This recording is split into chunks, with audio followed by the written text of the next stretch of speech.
وہ جو عمل کر رہا ہے کیا اس کا یہ عمل اس کو جنت سے قریب کر رہا ہے یا جہنم سے قریب کر رہا ہے؟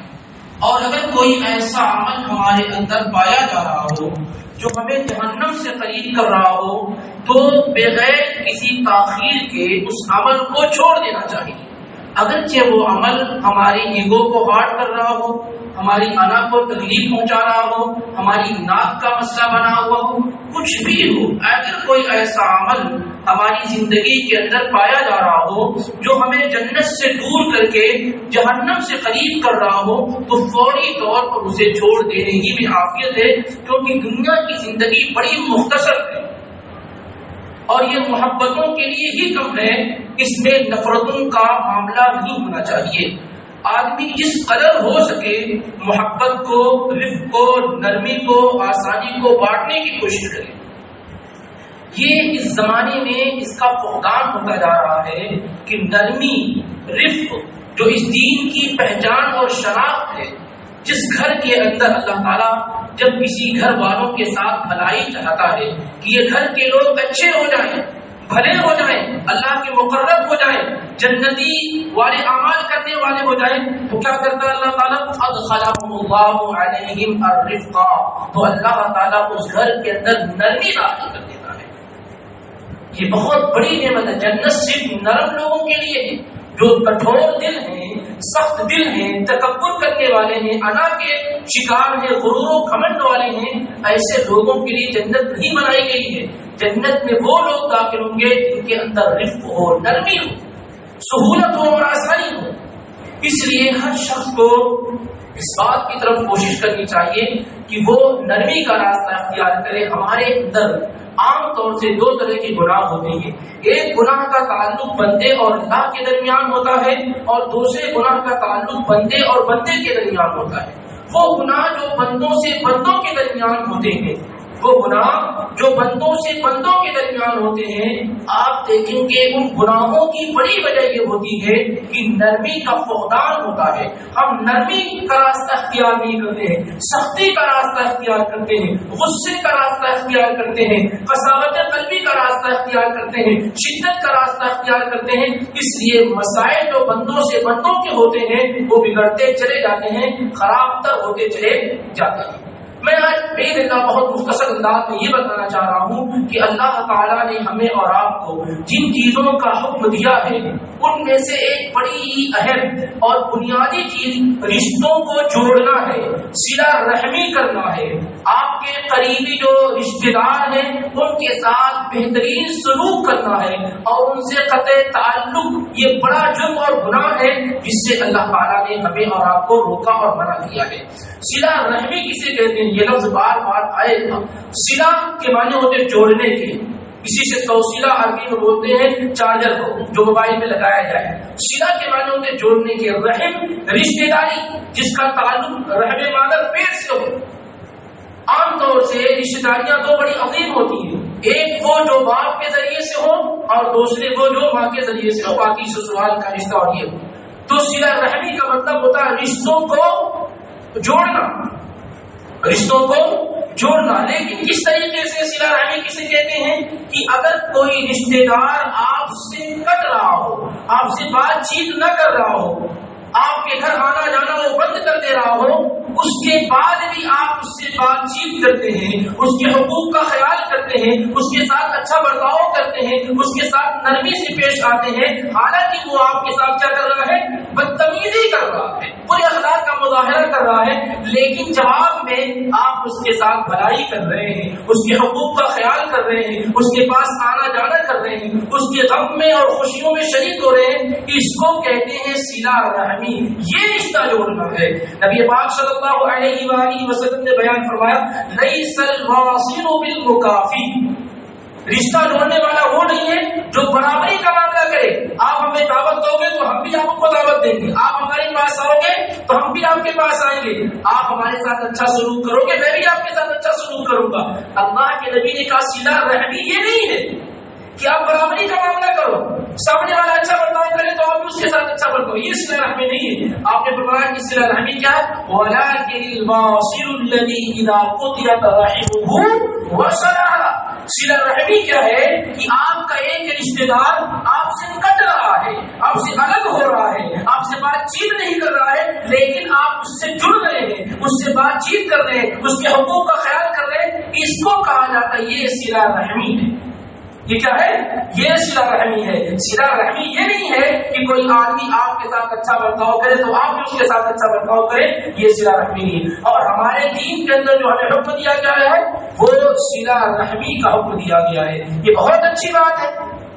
کہ ایک آدمی کے ساتھ آپ اچھا سلوک کر رہے ہیں، وہ بھی آپ کے ساتھ اچھا سلوک کر رہے ہیں، بہت اچھی بات ہے۔ لیکن معاملہ یہاں پر نہیں ہے، یہاں پر پریشانی نہیں ہوتی ہے۔ ایک آدمی آپ کے ساتھ اچھا سلوک کر رہا ہے، آپ بھی اس کے ساتھ اچھا سلوک کر رہے ہیں، پریشانی یہاں نہیں ہوتی۔ پریشانی یہاں ہوتی ہے کہ جب کوئی آدمی آپ کے ساتھ اچھا سلوک نہیں کر رہا ہے تو آپ کیسے اس کے ساتھ اچھا سلوک کریں، یہاں پر آپ کا امتحان ہوتا ہے۔ ہمارا معاملہ یہ ہے سماج اور معاشرے کا، جب دین ہمارے پاس نہیں ہوتا ہے، اللہ سے محبت کم ہوتی ہے، رسول سے محبت کم ہوتی ہے، جنت میں جانے کا شوق جب کم ہو جاتا ہے اور جہنم سے بے فکری پیدا ہو جاتی ہے تو ہم جگہ جگہ ٹھوکریں کھاتے رہتے ہیں، ہم جگہ آزمائشوں میں پڑ جاتے رہتے ہیں۔ آپ اندازہ لگائیں کہ ہم ہمیشہ اپنے لیول سے نیچے اترتے ہیں، حالانکہ آپ نے جو لیول طے کر رکھا اس سے نیچے نہیں اترنا چاہیے، اوپر اترنا چاہیے۔ جیسے ہمارا ایک رشتے دار ہمارے ساتھ برا سلوک کر رہا ہے،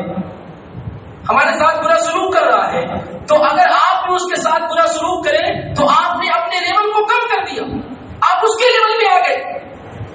حالانکہ یہاں کیا ہونا چاہیے تھا، آپ بڑے کب ہوتے، عظیم کب ہوتے کہ وہ آپ کے ساتھ برا سلوک کر رہا ہے تو آپ اس کے ساتھ اچھا سلوک کرتے، تب آپ عظیم انسان ہوتے۔ لیکن آپ نے اپنے آپ کو ڈاؤن کر لیا، اس کا لیول بدتمیزی کا تھا، قطع تعلق کا تھا، بات چیت نہ کرنے کا تھا۔ آپ نے کیا کیا، آپ بھی اس میں لیول میں اتر آئے، ہم بھی آپ سے بات نہیں کرتے، ہم بھی آپ سے بدتمیزی کے ساتھ پیش آتے ہیں، آپ ہمارے یہاں نہیں آتے، ہم آپ کے نہیں آتے ہیں۔ آپ نے کیا کہ اپنا لیول ڈاؤن کر کے آپ اس لیول میں پہنچ گئے، یہ نہیں ہونا چاہیے۔ تو اللہ کے نبی علیہ السلام نے کہا لیس الواصل بالمکافی، صلہ رحمی کرنے والا وہ نہیں ہے جو برابری کا معاملہ کرے، ولکن الواصل الذی اذا قطعت رحمه وصلها، صلہ رحمی کرنے والا وہ ہے کہ جب رشتے اس سے توڑے جائیں تو ان سے جڑنے کی وہ کیا ہے، کوشش کرے۔ کبھی کبھی کوئی آدمی کہہ سکتا ہے کہ اس سے ہمیں فائدہ کیا ہوگا، کیسے بڑا مشکل کام ہے کہ ایک رشتہ دار ہمارا ہے، ایک بھائی ہمارا ہے، ایک بہن ہماری ہے، ایک چچا ہے، ایک خالو ہے، پھوپھی ہے، ایک ماموں ہے، یہ لوگ ہم سے اچھا تعلق نہیں رکھتے ہیں، اچھا برتاؤ نہیں کرتے ہیں، ہم کیسے ان کے ساتھ اچھا برتاؤ کریں، ہم کیسے ان کے ساتھ اچھا برتاؤ کریں۔ اللہ کے نبی صلی اللہ علیہ وسلم کے پاس ایک صحابی آتے، صحیح مسلم میں روایت ہے، اگر کہتے ہیں اللہ کے پیغمبر ان لی قرابہ اصلهم ويدعوني، اللہ کے نبی میرے کچھ رشتے دار ہیں، میرے کچھ قریبی لوگ ہیں، میں ان کے ساتھ جڑتا ہوں وہ مجھ سے کٹتے ہیں، میں ان سے صلہ رحمی کرتا ہوں وہ مجھ سے قطع تعلق کرتے ہیں، احسنهم الیہم، میں ان کے ساتھ اچھا سلوک کرتا ہوں اور وہ میرے ساتھ برا سلوک کرتے ہیں، میں ان کے ساتھ عقل مندی کی بات کرتا ہوں وہ جہالت پر اتر آتے ہیں۔ یہ اس طریقے سے جیسے ہمارے پاس بھی سوال ہو سکتا ہے، یہی سوال صحابی رسول نے اللہ کے پیغمبر سے کیا، اللہ کے نبی صلی اللہ علیہ وسلم نے کہا لئن كنت كما قلت، اگر معاملہ ویسے ہی ہے جیسے تم کہہ رہے ہو کہ وہ تم ان کے ساتھ صلہ رحمی کرتے ہو، قطع تعلق کرتے ہیں، تم ان کے ساتھ اچھا سلوک کرتے ہو وہ تمہارے ساتھ برا سلوک کرتے ہیں، تم ان کے ساتھ عقل بندی کی بات کرتے ہو وہ جہالت میں اتر آتے ہیں، اگر معاملہ ایسا ہی ہے جیسا تم کہہ رہے ہو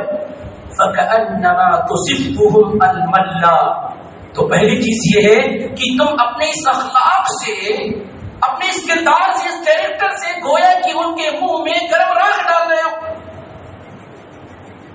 کیونکہ تم اس لیول پہ نہ اتر کر کے اپنے آپ کو بڑا بنائے ہوئے ہو، اس سے گویا کہ تم خود ایک سزا دے رہے ہو، ان کے منہ میں گرم راکھ ڈال رہے ہو۔ اور دوسری بات اللہ کے نبی علیہ السلام نے کہا کہ اللہ تعالیٰ کی جانب سے مسلسل ایک فرشتہ تمہارے ساتھ رہے گا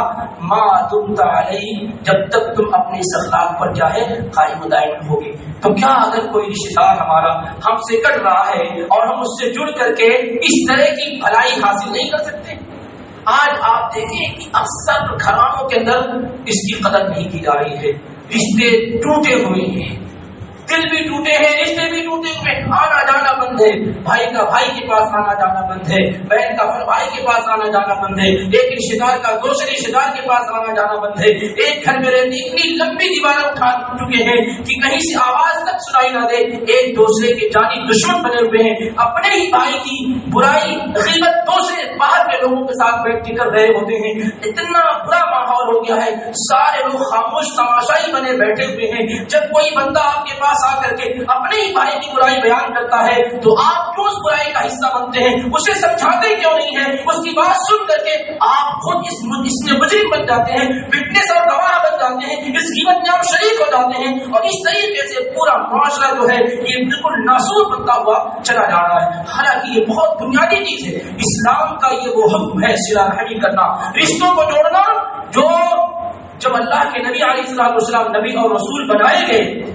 آپ جانتے ہیں اس موقع پر نماز نہیں دی گئی، روزے نہیں دیے گئے، حج اور زکات کے احکامات نازل نہیں کیے گئے، شراب پر پابندی نہیں لگائی گئی، سود پر پابندی نہیں لگائی گئی، لیکن ایک بات ضرور بتائی گئی، جب اللہ کے پیغمبر نبی اور رسول بنائے گئے تو اسی وقت یہ حکم دیا گیا کہ رشتوں کو جوڑا جائے، رشتوں کو جوڑا جائے، قطع تعلق نہ کیا جائے۔ اس لیے صحیح بخاری کی روایت پڑھیے، حدیث نمبر 7 جا کر کے، ابو سفیان اور ہرقل عظیم کا جو بات چیت اور گفتگو ہوئی تھی، اس نے ہرقل عظیم نے پوچھا تھا ماذا یامرکم، وہ تمہیں کس بات کا حکم دیتے ہیں؟ جس محمد کا تم ذکر کر رہے ہو صلی اللہ علیہ وآلہ وسلم، وہ کس بات کا حکم دیتے ہیں؟ تو ابو سفیان نے کہا تھا، وہ کہتے ہیں اعبدوا اللہ ولا تشرکوا به شیئا، محمد اس بات کا حکم دیتے ہیں کہ تم اللہ کی عبادت کرو، اس کے ساتھ کسی کو بھی شریک مت ٹھہراؤ، اترکوا ما یقول آباؤکم، جو تمہارے باپ دادا کس سے وہ کہانیاں بیان کرتے آ رہے تھے اس کو چھوڑ دو،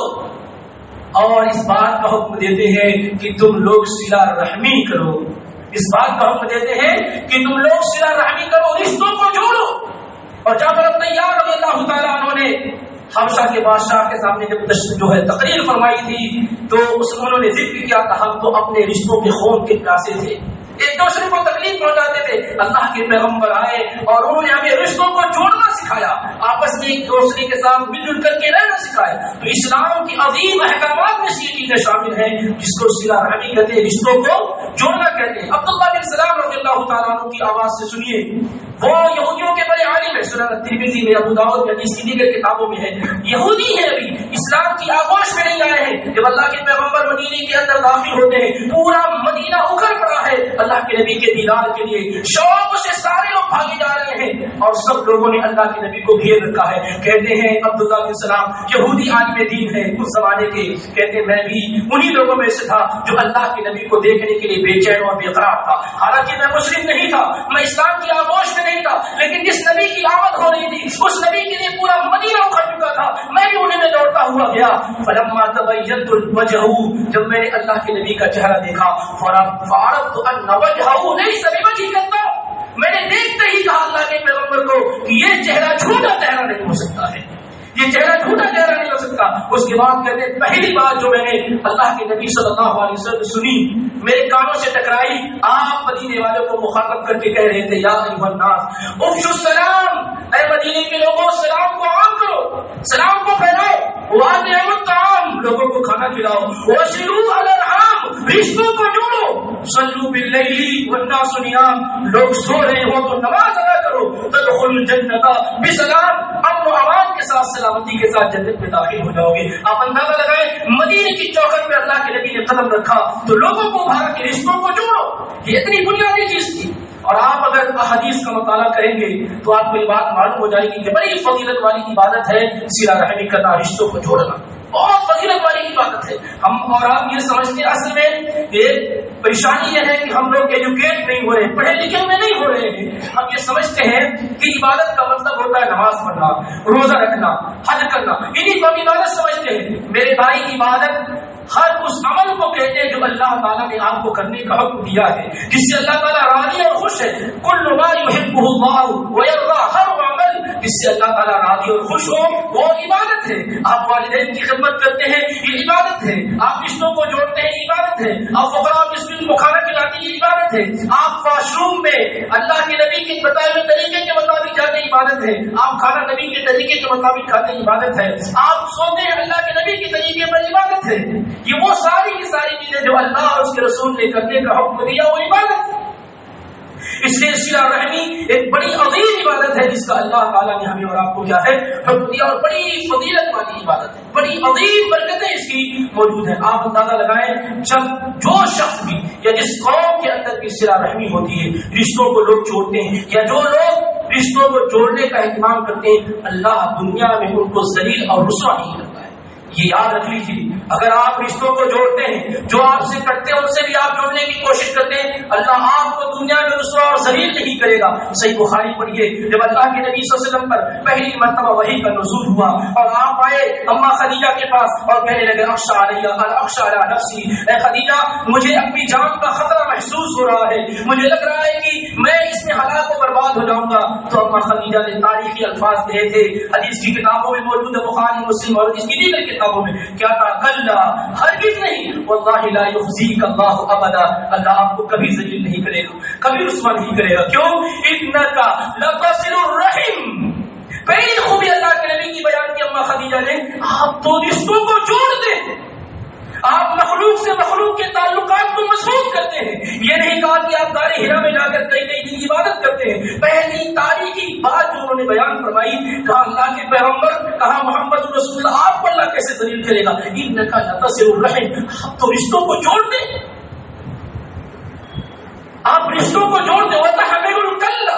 اور جو اپنا بوجھ نہیں اٹھا سکتے آپ ان کا بوجھ اٹھا دیں. وہ تقسیم المعدوم, جو کما نہیں سکتے ہیں آپ ان کو کما کر ان کے گھر پہنچاتے ہیں. وہ تقر الضیف, آپ مہمانوں کی عزت کرتے ہیں اور حقدار لوگوں کی آپ معاملت اور مدد کرتے ہیں. یعنی ایک بھی ایسی مثال نہیں ذکر کی جو نماز وغیرہ سے تعلق رکھتی ہو, بلکہ ساری شوشت وقت جو تھا اس کو ذکر کیا, کیونکہ اس سے اللہ تعالیٰ دنیا کی عزت دیتا ہے. تو پہلی چیز بیان کی, انک لتصل الرحم.